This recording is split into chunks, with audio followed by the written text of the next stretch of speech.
mau bejat, lu mau bajingan, lu mau tatoan dari ujung rambut sampai ujung kaki, sholat. Kenapa? Karena itu yang dapat membolak-balikan hati. Jadi dari orang yang gak baik bisa menjadi sholat. Gak ada wasiat Nabi yang lain. Kalian gak harus cari duit yang banyak, berikan kepada Islam agar Islam maju. Enggak. Sholat.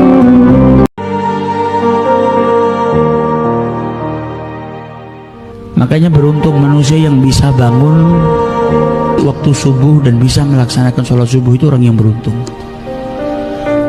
Jangan dianggap bangun subuh terus kita bisa sholat subuh itu bukan kenikmatan ya.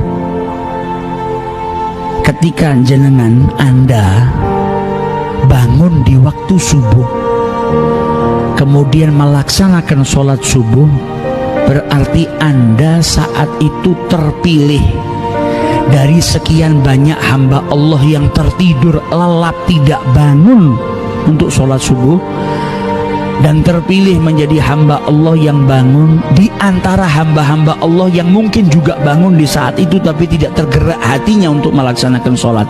Anda dipilih oleh Allah bangun dari tidur dan tergerak hatinya untuk menuju panggilan Allah Subhanahu wa ta'ala. Maka itu kenikmatan besar yang harus kita syukuri. Berapa banyak di waktu subuh orang yang tertidur lelap bangun setelah subuh? Berapa banyak yang matanya terjaga tapi mendengar hayya 'alas shalah tidak tergerak hatinya? Tapi ketika kita bangun di waktu subuh, tergerak hati kita untuk melaksanakan sholat, dan kita bisa melaksanakan sholat, maka itu kenikmatan besar yang Allah berikan kepada kita, yang layak untuk disyukuri agar kenikmatan ini langgeng senantiasa diberikan oleh Allah Subhanahu wa ta'ala kepada kita.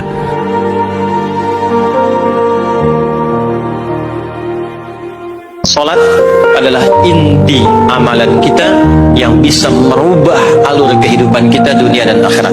Salat kunci kebahagiaan, salat kunci kesuksesan, salat kunci datangnya rahmat Allah Subhanahu wa ta'ala. Dua, Allah meminta kita menunaikan salat 5 kali dalam sehari untuk memudahkan semua urusan kita di setiap waktu dalam sehari itu.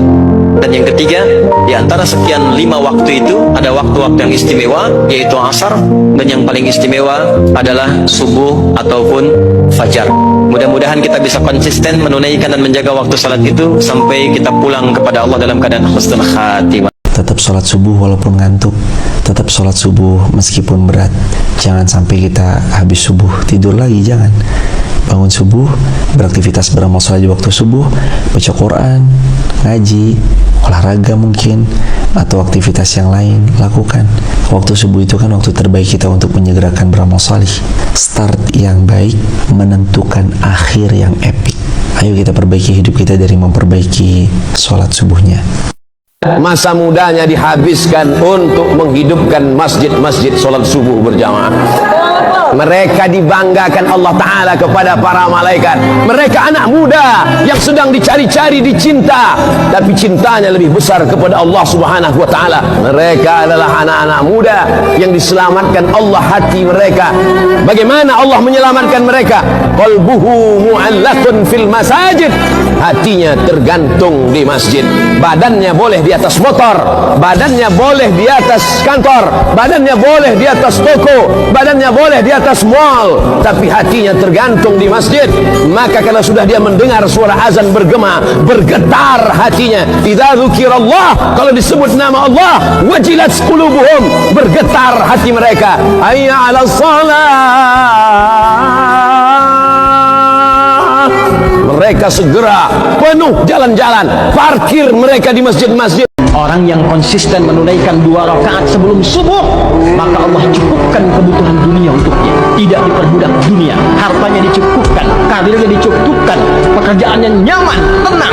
Itulah rahasianya sahabat selalu konsisten pada sholat subuh, bahkan mereka berangkat dalam pekerjaan setelah menunaikan subuhnya. Itulah yang dimaksud Rabbana atina fid dunya hasanah wa fil akhirati hasanah.